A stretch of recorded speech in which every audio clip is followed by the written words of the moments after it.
It is Wednesday. Not better than Will. Therefore, it is Wednesdays with John Maakaron, the publisher of SI's All Lions, which link will be in the description as always, and the host of the Detroit Sports Podcast. Please welcome to the show, the legend, John Maakaron. John, get over here. How you doing? Yes, fellas, there's no more excited people than the media covering the Lions. We're finally on a break. So tonight we bust out the good stuff, the custom glass, the Eagle Rare's out, and we can finally celebrate. Man, going hard since the start of training camp in late July. We get 6 weeks off not to go out to Allen Park. I'm happy, excited, looking forward to previewing everything. Cheers to you guys getting close to 10,000 subscribers. It's a good time. And the vibe as I was leaving Allen Park was so appreciative and grateful. And I'm just excited, as much as tired as I am covering the team full time and having this little break, I'm excited to get back in late July to see and get some answers to some of the key questions you guys are talking about and to get a look at some of these coaches with these football players with pads on, man. It was a great run.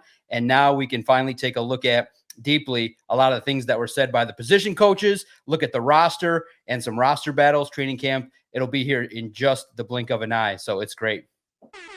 You know what, John? We appreciate you as always. We talked a little before about Tanner Engstrand and just his role and kind of the vision for him. And my take on it, John, was this, and I do want your thoughts on this. For Tanner, if I'm looking at it through Tanner's lens, where are you at with the, Ben's going to leave eventually. He's going to become a head coach. Where are you with the, Ben Johnson taking Tanner Engstrand with him to be his OC, or maybe Tanner just staying here? Because my argument was, if you're Tanner and I want to be a play caller, I want to be an OC and eventually a head coach one day, you're in a situation where you understand completely in terms of, from a personnel perspective, you get it. You get to work with Jared Goff. You get to step right into a highly productive, highly talented offense, and you get to truly call plays because Dan Campbell isn't a play caller. Rather than going with Ben Johnson and going to a worse roster and not calling plays, what does your gut tell you with really the organization's vision for Tanner Engstrand?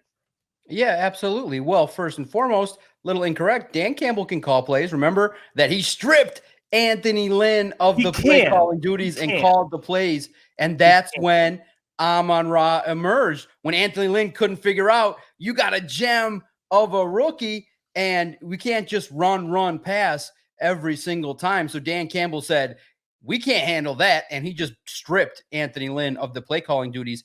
And I think that Dan Campbell can clearly call offensive plays. And I want you guys to really, and everybody out there listening, to recognize that Dan Campbell has a lot of input in this offense, a lot of input. So for people that get worried regarding Ben Johnson and if he potentially leaves, I think the imprints of Dan Campbell's offense will be all over the organization, whether it be Tanner Engstrand, and it'll be up to the man himself, whether he decides to leave. And it's going to be really the opportunity.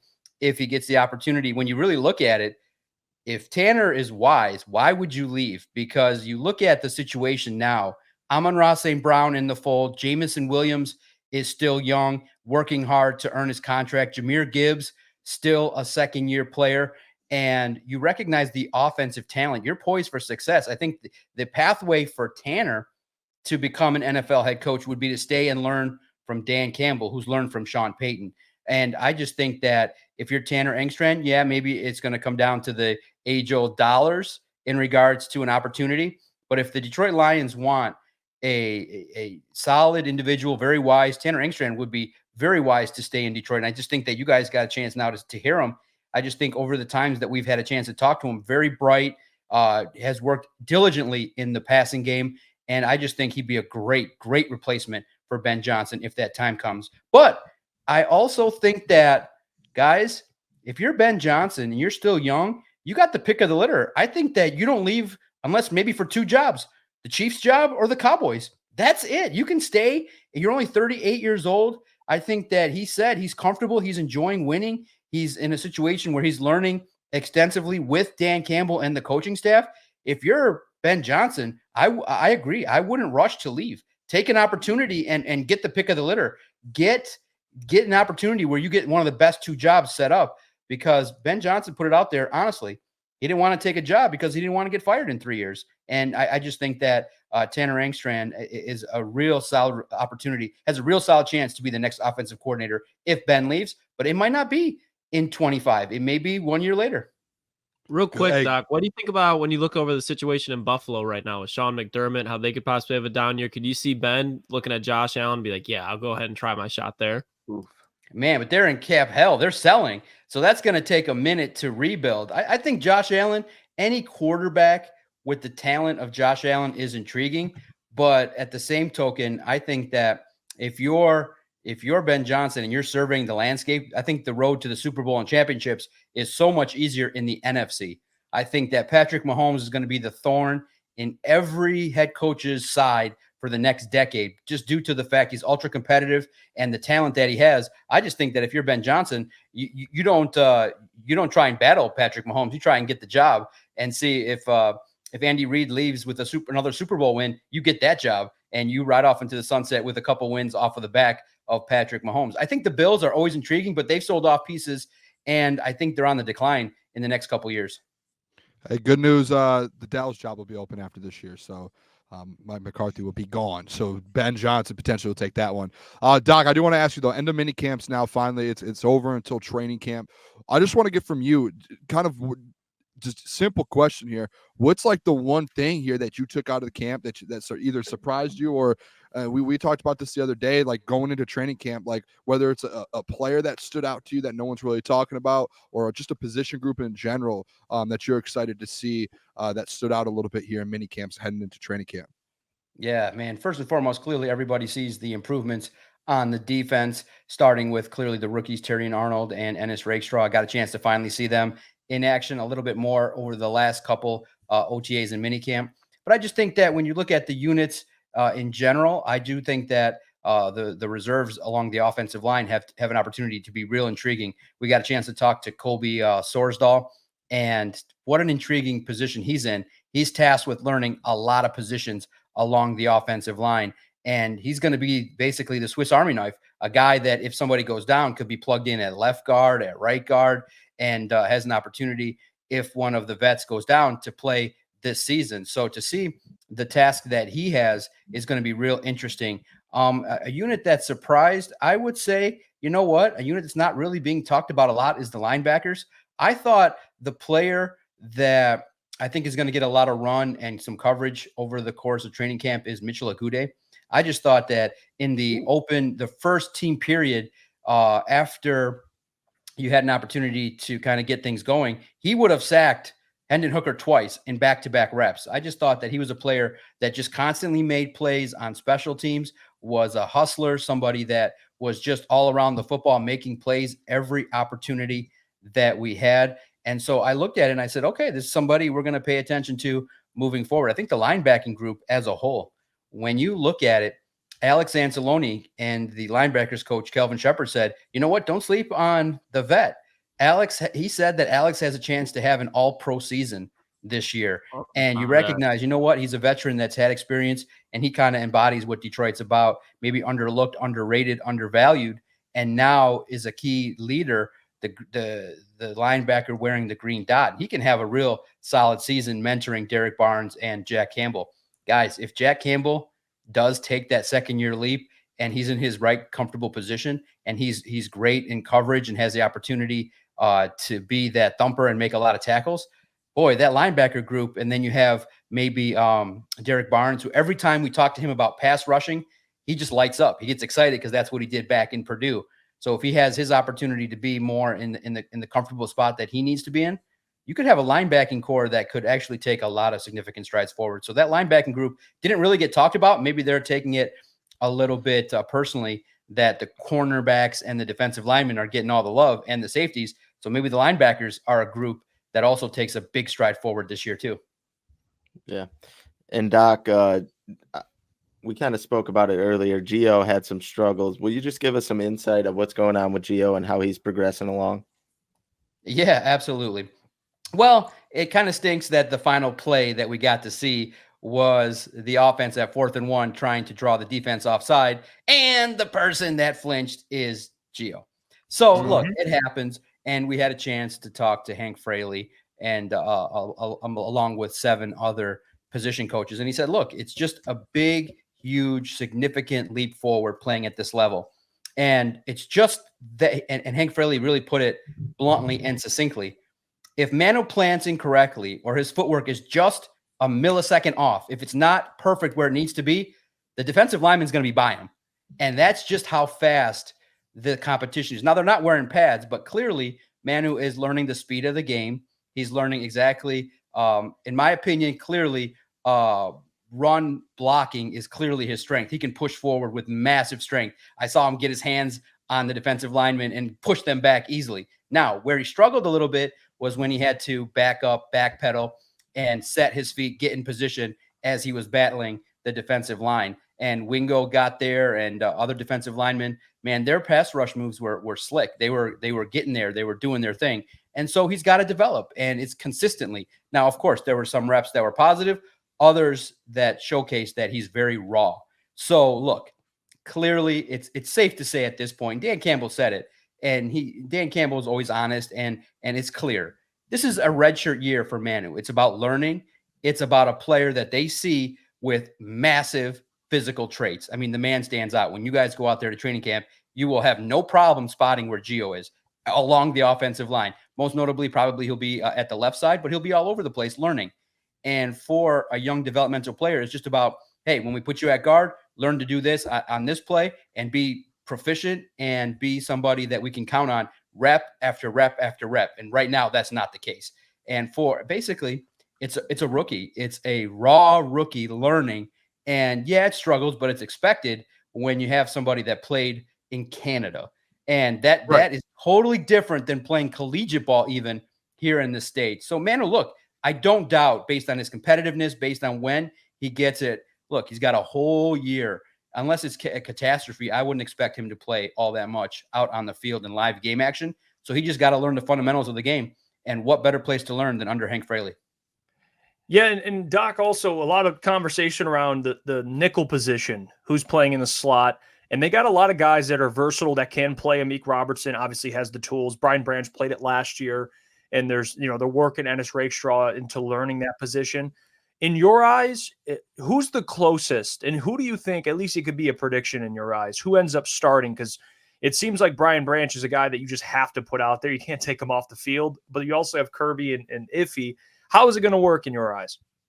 Yeah, no doubt. And if you guys had the pleasure of listening to Chris Spielman, if you haven't checked it out at All Lions, check it out. Found out that Chris Spielman did a podcast interview with his brother, and it was utterly hilarious. The first part is Chris just listening to the host talking, and he's like, are you guys going to interview me, or are you just going to sit there and bicker like a married couple? And he let loose. It was very entertaining. It wasn't the same serious side of Chris Spielman that you always get in the beginning. It was hilarious as Rick Spielman's trying to be serious and the other host is trying to get into the flow of the interview.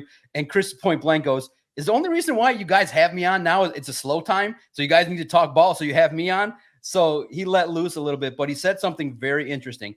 He said that Brian Branch has the opportunity to be the best draft pick the Lions have ever had. And here's why.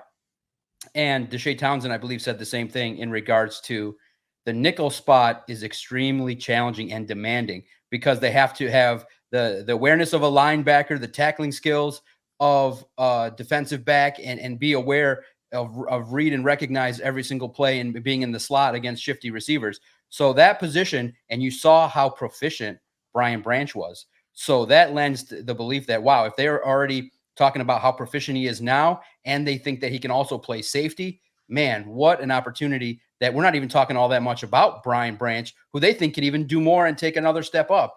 And so that's unbelievably special to have Brian Branch. And I enjoyed my conversations with him. A little bit, serious at first, but kind of let his guard down as the season went on. So now if in certain reps, I think the starting safety might end up being Brian Branch, which leads me to believe that they want a smart individual that can do it all. And so you guys are right, probably to assume that at this point, before we hit training camp, that the guy that you'd put in the nickel spot is Amik Robertson. Very bright, very wise, can do it all, and can be somebody that can handle that position, a veteran that Aaron Glenn can obviously clearly mold and have and adapt. But look, there's going to be opportunities where Brian Branch in sub packages, back end nickel, do some things against certain matchups. That's why when you have depth, and then we're not even talking about Ennis Rakestraw, who I believe by the middle of the year, by the bye week, maybe even in that short bye week, that he could get a significant amount of reps and learning opportunities as well. So it's going to be great to see that nickel spot, very key. And you saw right away, game one, Brian Branch had an interception and was a playmaker. So if you can get solid contribution from Robertson early on, I think early on you might have some productivity and some trust in a vet.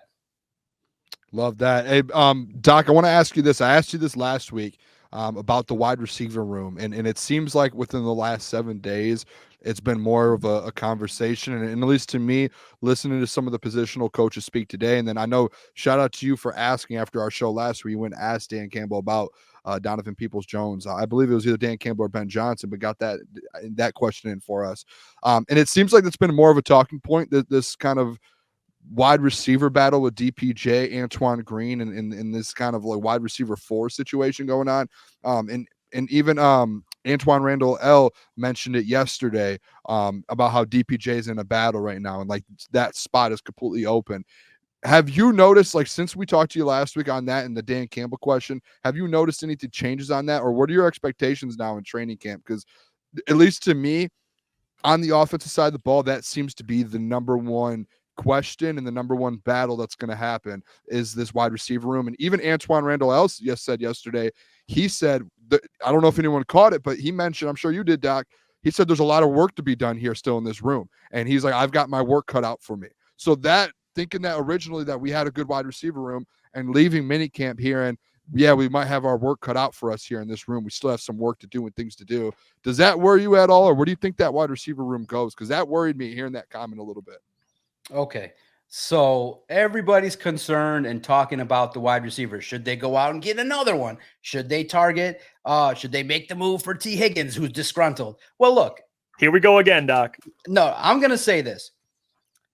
When you look at just how proficient Ben Johnson's offense needs to be, precise, receivers need to be where they need to be. So it's clear, okay, right now we can clearly slot 1, 2, 3. It's going to be Amon-Ra St. Brown 1, 2 Jamison Williams, 3 Khalif Raymond. That's 1, 2, 3. Lock it up. There's no way. Raymond is proficient. He understands the offense clearly. He made the plays when needed. Okay. Now it would have been nice had the veterans been there. I think DPJ would have benefited from another week being there, but he's a vet. He's afforded the opportunity to go home. Same as Antoine Green. So you look at it and you say, okay, who has the opportunity to battle? Well, it could be Caden Davis. It could be Isaiah Williams, the undrafted free agent. It could be Donovan Peoples-Jones. It could be Antoine Green. But you have options. You have competition in that room, and they're going to battle it out. So top 3, I wouldn't have concern. And one of them is going to stand out. I don't think that both Donovan Peoples-Jones and Antoine Green are going to fail. So someone's going to have to take the job and earn it. And that's what training camp is going to be about. I think that, guys, when you look at wide receiver 4 options, you're worrying a little bit too much. Have a glass, relax. Guys, wide receiver 4 is not going to get all that much in regards to targets. Deep threat here or there, play, maybe 3 plays a game. Relax. You look at it and you say, look at all the options. Option 1, St. Brown, Jamison Williams, Sam Laporta, Brock Wright, David Montgomery, and Jahmyr Gibbs. That's 6 different options that you can sit back and smile, relax. The obsession with WR4 is great to have. I love it. You guys are concerned, but Khalif Raymond can handle business. And I do think that intermediately, Green and DPJ will compete and have an opportunity. And you know, just inside knowledge, after practice, DPJ was regularly talking to Raymond, learning about the offense and continuing to grow. Now, why is it a challenge? Because Ben Johnson is a stickler. He's a perfectionist. You need to be where you need to be. And that's what Antoine Randall L said Jamison Williams has improved at, is that, you know, last year he was able to be moved off his spot pretty quickly, and that fucks up the timing with Jared Goff. And he don't like that at all. He is a stickler as well. If you need to be 7 yards at the cut by the time the ball's out, you need to be there. If you're not there, you're not getting the ball. Or if you end up being in a spot where you don't need to be, Ben Johnson is not going to be happy. So I think Amon-Ra St. Brown, legend, needs to be and is always where he needs to be, to the fact that last year in training camp, I just walked up to him and said, man, I don't know if this is the best compliment I can give you, but when I watch you play, you make the game look easy. Like you just are exactly where you need to be. You run the route. It's smooth. You catch the ball. You go home. It's every day. And he smiled and said, thank you. And he just is going to continue to do it. That's the sign of a legend, is somebody that makes the game look easy as you watch it. With Jameson Williams, if he can just turn off the phone, stay off of social media, stay off the jiggling on the social media, and just focus nonstop on football, legend in the making. Look, what a word. Phone, do what you got to do. But you're a pro athlete. Turn off the phone, man. We don't care. Listen, we know you got the bling. We know you got the cash. We know you like to get jiggy with it. Turn the camera off, because pretty soon, I'm thinking the way this progresses is the next video. I might have to swoop in there and be like, J-Mo, all the videos are of you by yourself. Don't you got any honeys you want to share online? And what's going on? Don't you want to share who you're hanging out with? I mean, we like the J-Mo, but we like to see who you're hanging out with too. Don't you got any game? Don't you got any swagger? Put some of the ladies you're hanging out with on camera too. Oh, Doc. At the same token, guys, relax. It's a legend at all regarding wide receiver. I think one of the guys is going to step up. They're going to have to keep their job. Yeah, Doc, you're a legend, man. Sips his bourbon afterwards. Yeah, that's a boss. Lucas, you got something?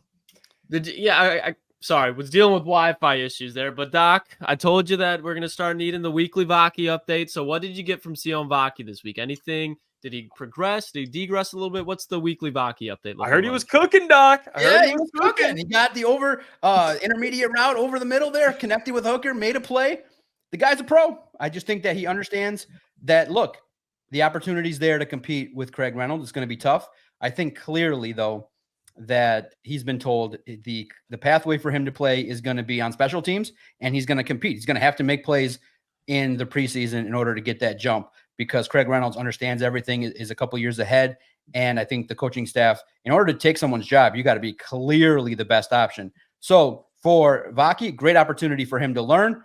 And for him, I just think that stellar spring for him. I think that he did everything he needed to do in this spring. You can be happy with that pick. I think that's going to be a sneaky good pick for the Detroit Lions, especially on special teams with the kickoff and opportunities to make plays there. You recognize as many opportunities as you can to make plays on special teams. That'll impress the coaches. That'll get you opportunities out on the field as well. And let's check out the preseason. I can't wait to see the first preseason game that Thursday against the Giants. Yeah, and he's Doc, probably getting a lot of usage preseason too. Yeah, he will. Mm-hmm. Kick return. Doc, I had one more question for you. Obviously, the Lions still have some money to spend. Do you think they go out and address the defensive line, or do you think they're kind of comfortable with the guys they have? Yeah, it was interesting, that move, for Nyman, I believe, over the Ohio State linebacker. That was real interesting. I think Steel Chambers got picked up by the Patriots, so that's real interesting. It's a credit to the Lions that their players are coveted, and maybe he'll have a chance to develop. But it's interesting. Look, in terms of offseason moves, I thought it was great to hear that Jake Bates was in the building. I think that's going to be a fun competition if he does end up signing with Detroit. I think that it'll be a fun three-way competition. But I just think that the players that you would target at this point before training camp might be a reserve, might be somebody that you need. And Dan Campbell said it actually. In his final session, if you go back and listen, somebody asked in regards to, hey, do you need anything before training camp? And Dan Campbell said that this week he was going to talk to Brad Holmes. And most notably, it's going to be for competition depth. So right now there's 89 members, I believe, on the Lions roster. So there's one open spot. Maybe defensive line. Maybe you look at a situation in which you continue to upgrade the safeties as well for competition. But at this point in time, it's not somebody that you would be clear cut. This is the 90th member of the roster. So it would be somebody that's going to come in and battle and give the incumbent a strong fight in camp. And that's all that Dan Campbell said was, look, depth competition at different spots is a signing we could make, or they could not make one at all. It's not pressing in any way, shape, or form, but maybe the position that you could target, if the concern is there based on the spring, maybe you move on from one of the undrafted free agent wideouts and you pick up another one. But I think the Lions are sitting pretty with their roster right now, and everything that will take place will be to add depth and competition for training camp. A camp Great. vibe. It's a great point, Doc. They say it's a great point about those wideouts. Doc, I got to ask you, you kind of alluded to it, but Jake Bates meeting with the Lions. What are and there's been some mixed. We're on a roller coaster, Doc. We were going up and up and up and up, and the Jake Bates hype, and everyone thinks he's the Lord and Savior. And then now it seems like we're going down. It's like, who is this guy? I mean, he struggled towards the end of the UFL season, all this stuff. Well, based on what you've seen, and I did misspeak the other day. I did a video on Jake Bates, and I called James Turner. I just didn't think he was it. Got a lot of pushback because he's been playing really well. I did misspeak. He hasn't missed a kick, Jeff. I know. I guess it's about me really foreshadowing. Is he the answer? I'll let you answer that, Doc. Where are you at with the kicking battle if they sign Jake Bates? And do you think if they do sign him, he's a real threat to take that starting kicking job? My God, Jeff, the disrespect. I think I did a story about James Turner having a legitimate shot to beat Badgley. So I look at it and I say, okay, maybe I'll talk to the engineers over the break and be like, I need the font to be like 55 and bold so that the youth can read the story. I know they like to read the headline and skim and watch me on the videos, but in the body of the story, I laid out that in team drills, I don't think I saw Turner miss a kick. It was great. Now, in individuals, one-on-one, there were misses clearly, but the Bates love is great. It's going to be intrigue, and you have to do your due diligence. I mean, he did play well at Ford Field, but he tailed off.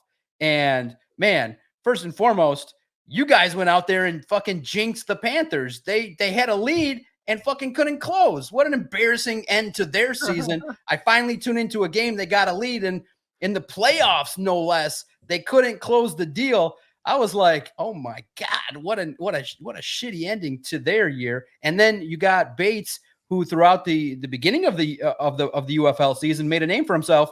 But then in the second half, you kind of got a sense of why the NFL moved on from him with some kind of easy misses and some struggles outdoors. But you look at it, and I say this, the NFL's entertainment. You're going to need bodies at camp. Hey, storylines that can maybe distract from things that you don't want being talked about. And I think that having Bates sign, if you're Bates, I wouldn't sign here because I don't think that it's going to be a job that you're going to clearly get unless you don't miss a kick and you make from 55 and beyond consistently. Right. I go somewhere else. I say that you don't come to Detroit, but maybe the opportunity to kick indoors is always appealing, but I don't think he has a realistic chance of winning the job. I don't even think he signs with Detroit, to be honest. Wow. I could be wrong, but I don't think he signs with Detroit. Interesting. The worst situation would be him end up signing with the Green Bay Packers and ended up becoming a really good kicker there because he did visit with them.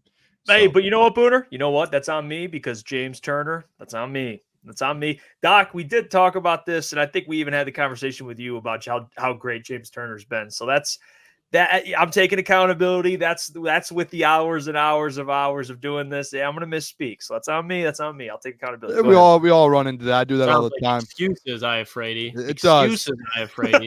That's all it sounds like. Doc, it's on me.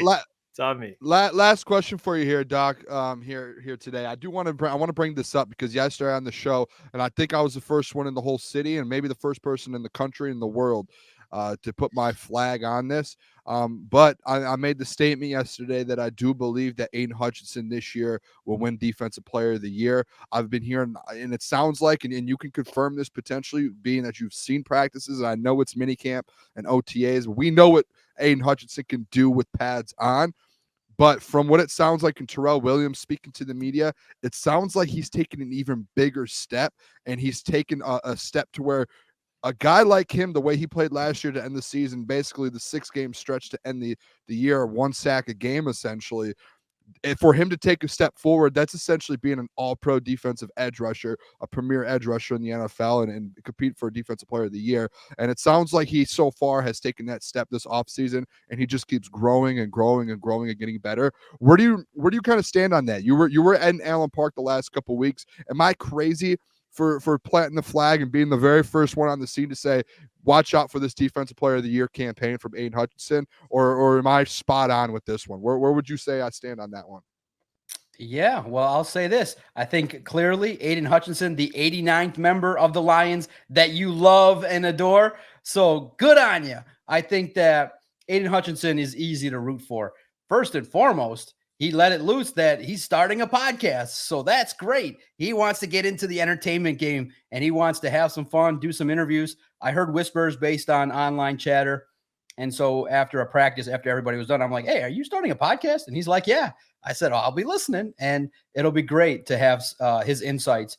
And you heard what Terrell Williams said. He said, look, the man studies, man does his work, and the man heard the criticisms that, hey, step it up, that double-digit sacks is not enough. You can't have 3-4 games where you're not doing what you need to be doing.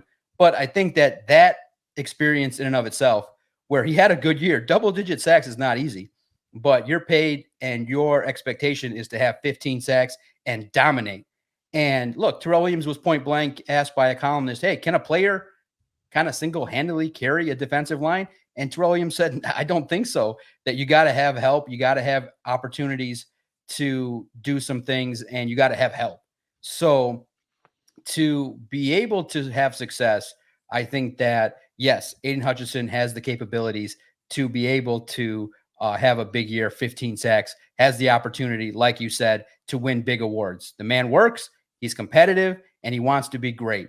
And that's why they made him the number 2 overall pick. So I would not be shocked in any way, shape, or form. If James Houston, Wingo, Davenport, if they can step up, Aleem McNeil, and help out and get 5 to 10 sacks, pressure the quarterback, take some pressure off of Aiden. I think he's going to relax. He muscled up, and I think he's poised for 15 sacks this year and would be a strong candidate for defensive player of the year. And to those in the chat, no, I do not smoke any weed. I am just a guy that enjoys a cocktail and enjoys talking shit on the internet and doing podcasts. And like Phil said, not single-handedly saving Sports Illustrated, but being part of a team that has been so rewarding and has let loose somebody that over 5 years gained confidence. Because when you're out there, you end up believing like, okay, do I belong here the first year? And then you got Matt Patricia, who you ask a question and gives 5,000 words that makes you fall asleep before you even try to pay attention for a follow-up. And then as you get more comfortable, you just do the job and you recognize, wait a minute, I see what everybody else sees. I'm just going to write what I see. And everybody sees it, quick-paced, everything there. And you boys, credit to you. Cheers really to you. You helped me take it to the next level this year with the work you did, the hustle you guys did, made me go, damn, I'm not doing enough. So I'm doing more podcasts and enjoying life to the fullest. And covering the NFL is no joke. It's one thing to get there to cover the NFL. It's another thing to stay there for 5 years and to have fun and to do it and to enjoy it and not get burned out. So to see, and boys, winning is fun for everyone. It's great. Oh, yeah. Since 2013, I covered the worst shitty NFL team in the league until 2022, where things started to turn around. And to be able to be a part of it, now I'm enjoying the fruits of the labor to cover a winning team. Man, I can't wait. Like I only need like 3-4 days. I just need till Monday, and I'm ready to go back out there and grind for another year because I believe it. And I'm saying it now.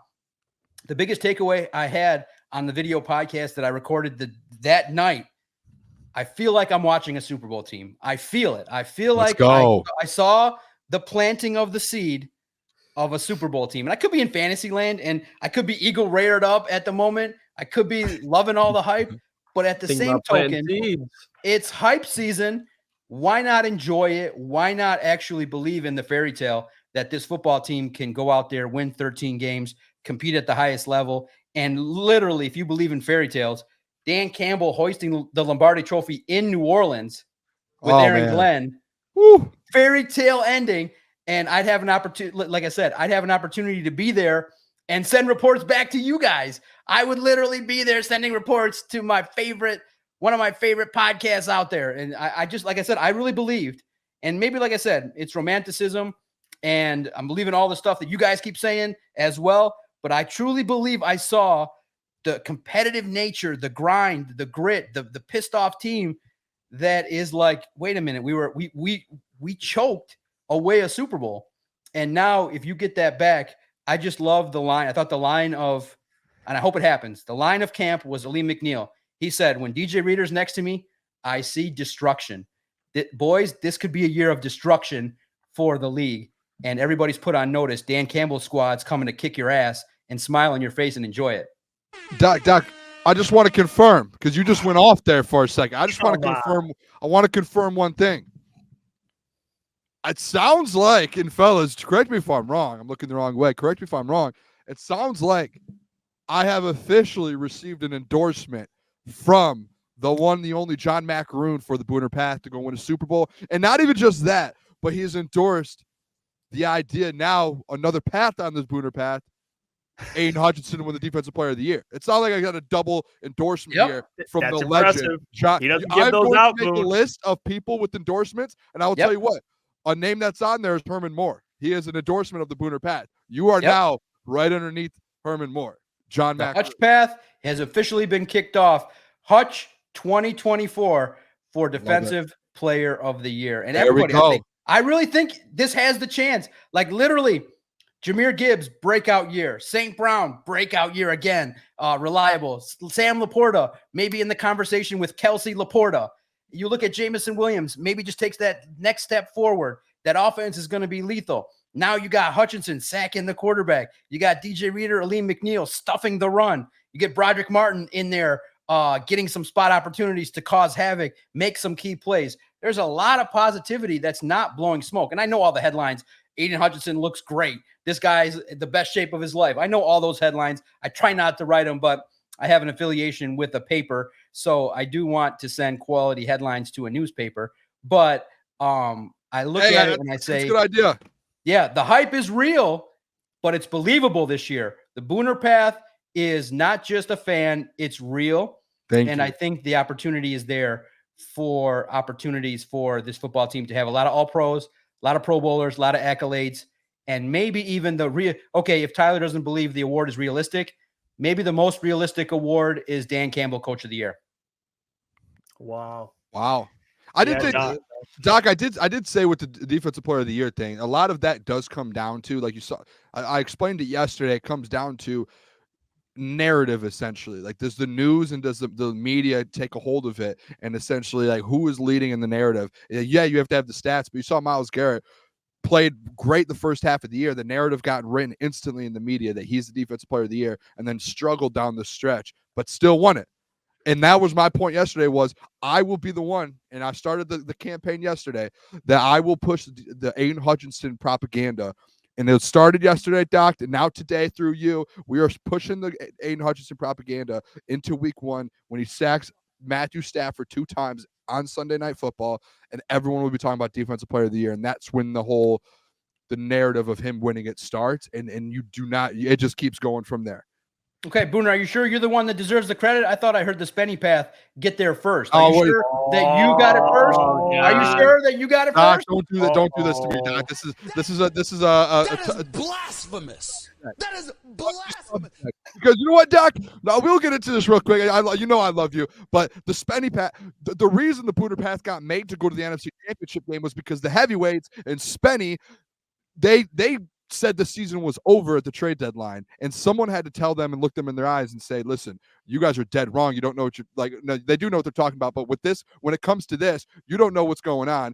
They will go to the NFC Championship game. Watch what happens. Just because they didn't do a trade deadline doesn't mean they can't win football games, and they went and did it. So if anyone anyone can't do a path, it's Spenny can't have a path. I love Spenny. Oh man, the best part was made because of them. Yeah, the best part of doing this is being a psychologist is using the mental warfare for trolling, and it's great. Look, you and the fellas are great. You want the credit, fine. Okay, if it happens, look, here's what we need to do. You need to once in a while tag Hutchinson, invite yourself on his podcast, shoot him a message, say, hey, I got this local podcast. It's really big. I want to get on your podcast and tout why you need to be the Defensive Player of the Year, and just be the guy that says, hey, I'm carrying the flag for Hutch to be, no matter what. If he gets 8 sacks, 9 sacks, you're the guy that plants the flag and is the guy that's championing the NFL. Tag the NFL, tag all the writers, tag the bigwigs, tag Adam Schefter, and let him know that Hutch, when he's got a highlight, tag the people and just be on the path. You can't just say it here on the show. You got to be out there online as well. And hopefully Hutch hears this and puts you on the show, because it'll be entertaining and it'll be an opportunity for you to share why you believe Hutchinson is going to emerge and beat out Myles Garrett. I think that's the biggest competition for Hutch is Garrett's a sack monster, and he's just somebody that racks it up quickly, gets 2-3 sacks a game. And I just hope that Hutchinson keeps pace, and I do think that at least he'll be in the conversation. He'll be talked about. Breakout season ahead for Aiden Hutchinson. I think a lot of good things are going to happen for the Lions defense. I think the biggest thing that they did was bring an established vet as a defensive line coach and not a first-year somebody learning on the job. Hey, Doc, you're the man. I'm going to make sure to do that. The Hutch Defensive Player of the Year is another road. It's like a sidewalk attached to the Booner Path. So I'm using the Booner Path to push the Hutch narrative. I'll bring the Booner Path army together to push the narrative. We do have a big army too. You know what, everyone right now, Doc, the army, everyone just drop Booner Path emojis in the chat here if you think Hutch can do it. Hashtag it Booner Path. All the tweets out there on X. Hashtag Booner Path. Hashtag Booner Path, baby. Going. Let big people see it. I'll throw one or two out there for you to show love in something that can be seen by a lot. Hashtag Booner Path. Let it keep growing. And look, man, you guys are doing great, and you're a big part of the community, and people are recognizing what you're doing. And it's always fun as well to see, opportunities for individuals to keep growing and doing their thing. Like you guys said, you wanted 10,000 by training camp. I think you guys should get to 12,000 by then. Let's do it, Doc. With the help of you, of course, every single Wednesday, the man, the myth, the legend, John Maakaron. Check out his stuff, man. All Lions, SI Zone. He's working his ass off, Doc. You're going to have some time here, about 6 weeks to indulge in whatever you want to indulge in. Maybe you're putting out some stuff, obviously, on All Lions, but enjoy some rest, Doc, and then we'll see you back for training camp. We'll see you next Wednesday. Can't wait for it. We appreciate you, Doc. Yes. Hashtag Doc Path is going to be finally getting the invite to Miami swimsuit party, baby. Me and Kristen Harper doing an interview. So, Kristen, tell us about your evening here donning this beautiful sports line. What are you wearing, dear? And that would be spectacular content. The Doc and Kristen Harper. Doc here with SI All Lions. Kristen, what's it like being married to QB1, Jared Goff? What's it like, darling? And Doc, you're there for different reasons, Doc. Yeah, you're there for I'm here for different reasons. Can you come on my podcast, please? And maybe we'll ask some of those inappropriate questions, like, over under 25 minutes? What are we thinking here? So how's Jared doing in the department? He's keeping, he's a little bit younger. You like the young stallions, huh, Gal? Is he keeping you happy? Is he keeping you happy? Is he keeping you happy? Love the hat, by the way, Doc. Yeah, I'm sure he's keeping her happy in a lot of different ways. Is it? Doc is. What are you gonna say, Boone? Nothing, man. Just hey, Doc. By the way, wanted to say before you leave, I love the hat. Love the hat. Yes, sir. We're getting our merch now pushed. We're yes. trying to get the merch going. So let's go. Merchandise. Yes, here. guys. Keep the donation strong for the boys. I'll check back with you guys next week. I look forward to it. All right, there you go. John Maakaron, SI, All Lions owned, host of the Detroit Sports Podcast. Man, he's riot. I mean, he's He's you know what? That's what I love about Doc is he'll say all this information that is valuable, and then he might throw you a little curveball in there. You know what I mean? Might throw you Kristen Harper love. Yeah. I'll be getting an interview with the swimsuit models. We'll all join. We'll let us know when the man's working his opportunities with the SI. That's all he's doing. He's taking advantage of opportunities, creating plays. That's all he's trying to do.